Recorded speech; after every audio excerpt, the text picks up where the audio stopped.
Hi, I'm Rotary Swing instructor Clay Ballard, aka the Lag Doctor, and I want to talk to you about one of the biggest myths in creating lag in your golf swing. And that's that we're going to hold this angle and really pull down. We're going to keep our forearm tight, we're going to keep our wrist tight, and we're just going to pray that we can keep this angle as we make our downswing. Now that's never going to work. The reason for this is I hold a club, or a hammer in this case, in front of my body here. The natural anatomical alignment of my wrist is going to be slightly cocked forward. Now that's not a position of lag. To get lag, we need to keep these wrists really loose and soft and let this club hinge back.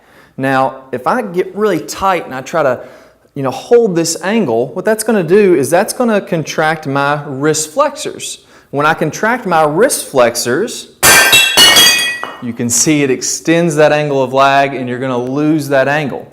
So one of the biggest keys is to make sure you keep your wrists nice and loose and soft. As you swing down, the heavy weight of the club head is naturally going to want to lag behind.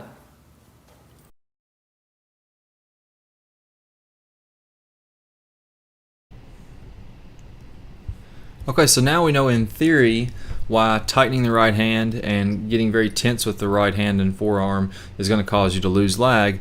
Let's see an example of a student. So I worked with Kurt here a couple weeks ago, and he had the exact same problem. He was losing tons of distance. He told me that with a 7-iron, some of his shots he'd lost 30 or 40 yards of distance and was really frustrated. And I agree, if you don't have distance and you don't have clubhead speed, golf is just not any fun. So we worked on keeping those hands soft and definitely helped him to gain some lag. So as he swung to the top here in his before swing and he started down, what would happen is this right hand here would get very active and very tight and tense as he had the idea of trying to hold lag in his brain. That was kind of the philosophy that he had, and it would release this club. So you can see as he starts to swing down how he's losing this angle instead of gaining lag. So at this point you should actually be picking up lag in your downswing. He's losing some lag, and here as his left hand is in front of his right thigh, you can see that the club head is almost all the way down to the ball. Now one of the questions would be, why is lag so important for distance? And let me explain to you exactly how lag works. So as he swings to impact, his wrist and his hand is only going to move about 6 inches forward. So his hands are going to move to around his left thigh or so to go to impact.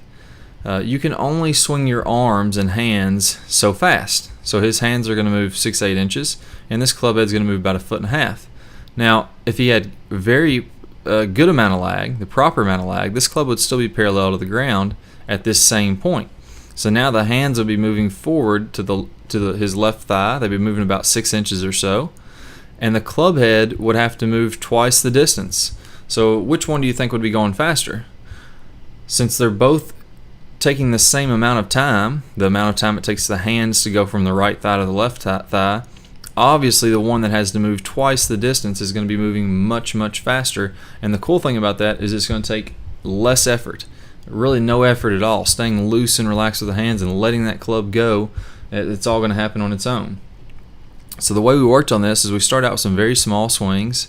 I just had him feel the weight of the club. If you're looking at his after swing over here on the right, I had him take the club back maybe to about right here with his left arm only at first, and he just made some mini swings. So he's swinging back and forth, feeling that club head be very loose and relaxed in his hands. I had him do that with both his right and his left hand independently. Once he became comfortable with that and feeling the heavy weight of the club head and letting it lag behind as he's doing these drills, we started working on the 9-3, and that's what you'll see here.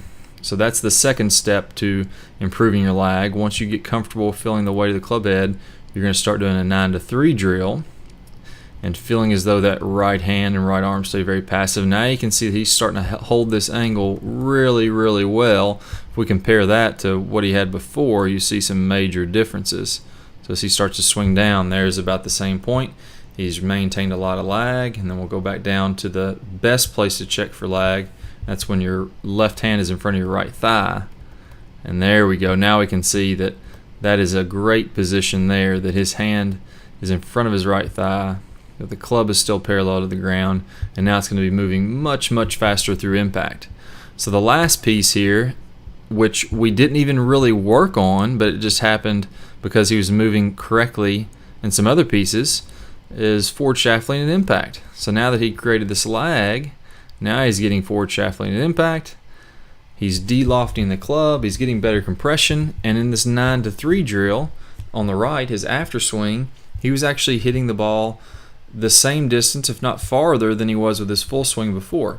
So less effort and more club head speed, better compression, and better distance. Then when we make a full swing, we'll be getting fantastic distance. Okay, so you've seen in theory how tightening the forearm can release lag. You've seen another student working on the same thing and saw how keeping the hands loose and relaxed can help you to gain lag. Now let's watch the first little bit of a video that's going to walk you through step by step exactly how you can gain lag for yourself. And this is going to be the process you go through to gain lag. Here are a few clips from the lag building video available on RotarySwing.com. Okay, so the first thing we're going to do is we're going to make some mini swings. And what I want you to do is grab a swing donut or a weight for a golf club. Go ahead and put that on your club. It's going to help you to feel the heavy weight of the head. If you don't have a swing donut, you can still do this just with your normal club, but this is going to help to really feel the heavy weight of the head, and that's going to be key in creating lag in your golf swing. So go ahead and start making some little mini golf swings just with your right hand only. As I'm doing this, I'm really feeling like I'm keeping my wrist and my forearm extremely loose and relaxed and letting that club flow as I make these little tiny swings. So I don't want your arm going way back in a big backswing. I don't want you to try to get any power in this. It's not even really a golf swing at this point, as much as just feeling the weight of that club head and keeping the wrist nice and loose and relaxed. Now after we've done this and we feel pretty comfortable with this, we're going to go ahead and switch to the left hand.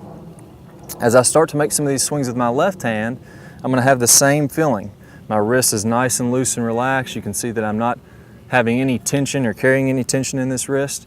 And then I'm also going to start to get a little bit of a weight transfer. So in my backswing, I want about 60 to 70%, maybe even 80% of my weight to go to the inside of my right foot. I don't want it to sway all the way to the outside of my foot, but I want it to just go to the inside of that right foot, just as it would in a full golf swing. And as you're about to complete your backswing, I want your weight to start to transit. That my wrist, as my left wrist is in front of my right thigh, this club is still parallel to the ground. So if you freeze frame your video, this club should still be parallel at this point when your left wrist is in front of your right thigh. That's a real good key when you're making a full swing to check and see if you're getting enough lag. That's going to tell you if you're getting the proper amount or not. Now one other thing is that as I'm swinging down, I want your right arm to be extending, just as it would in the throw the ball drill. Now the reason for this, and I see people submit videos on this fairly frequently, that are trying to create this angle of lag, and they're keeping their right arm really bent and they're tilting their upper body. So if you look at my spine, you can see I'm really tilted back and everything's hanging back on my right side because this feels like a lot of lag. And you'll even see some instructors on YouTube and those kind of places trying to get you to get lag by doing that. But I think we can all agree that from this position, wow, now my club's really coming from the inside. I'm way on my back foot and now I'm gonna have to flip to get through impact correctly. So we definitely want that right arm to extend, be in a position of much more level shoulders as we go over in the level shoulders drill video, and then having that right arm go down toward the ball just as we would in the throw the ball drill. As long as the right wrist stays nice and loose, we can throw that ball as hard as we want to, and this club head's still gonna lag behind. If the right wrist gets tight and we try to do the throw the ball drill, we're gonna cast that club and lose lag. Now it's time to take action. Don't let another year pass and still be frustrated with your golf game. This is your year to beat all of your friends. Go to the description below and click the link to sign up for your free membership. It will never cost you a dime and you'll receive over 2.5 hours of detailed, eye-opening video lessons. Plus, you will be able to see the remainder of this video only available if you click the link on this particular video. Be the first of your friends to join our 40,000 plus free members. We look forward to having you on our team.